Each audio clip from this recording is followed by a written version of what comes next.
ఇప్పుడు కొన్ని express update వార్తలు.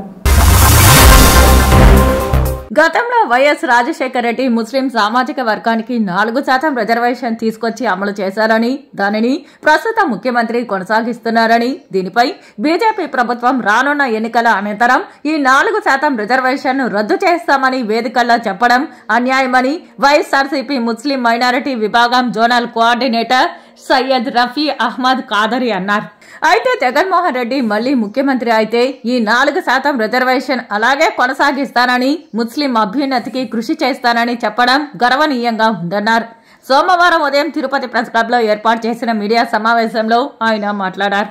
ముస్లింలకు ఇచ్చిన 4% రిజర్వేషన్ గురించి మా పార్టీ రాజశేఖర్ రెడ్డి బిడ్డగా నేను హామీ ఇస్తున్నాను.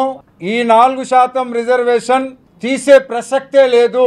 అదేవిధంగా మైనార్టీలకు సంబంధించిన కేంద్ర ప్రభుత్వం ప్రవేశపెట్టిన నల్ల చట్టాల గురించి వారు స్పందిస్తూ ఈ రాష్ట్రంలో ఈ నల్ల చట్టాల్ని ఎప్పటికీ మేము సహకరించము, అమలు చేయము, ధైర్యంగా ఈ రాష్ట్రంలో ముస్లిం సోదరులు ఉండాలి అని సభా వేదికపై నుంచి మాట్లాడడం, ఇదే మాట మేము గడిచిన 15 రోజుల నుంచి ప్రజల ముందు పెడుతున్నాం.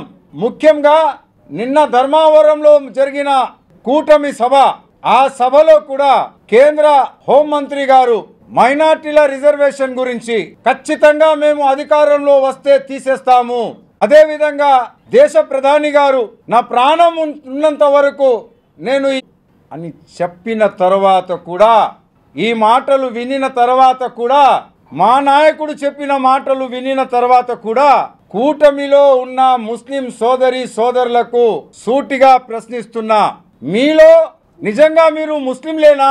ముస్లింల భవిష్యత్తు గడిచిన 5 సంవత్సరాలు ఈ రాష్ట్రంలో వైఎస్ఆర్ కాంగ్రెస్ పార్టీ ఏ విధంగా ముస్లింలను హక్కున పెట్టుకుని వారికి కావాల్సిన వారికి అందాల్సిన ప్రతి ఒక్క సంక్షేమ కార్యక్రమంలో భాగం ఇస్తూ అన్ని విభాగాల్లో అటు రాజకీయం కానీ, ఉద్యోగ పరంగా కానీ, విద్యాపరంగా కానీ ముస్లిం సమాజం అభివృద్ధి చెందాలి ఒక మంచి ఉద్దేశంతో గడిచిన 5 సంవత్సరాలు మేము చూసాం.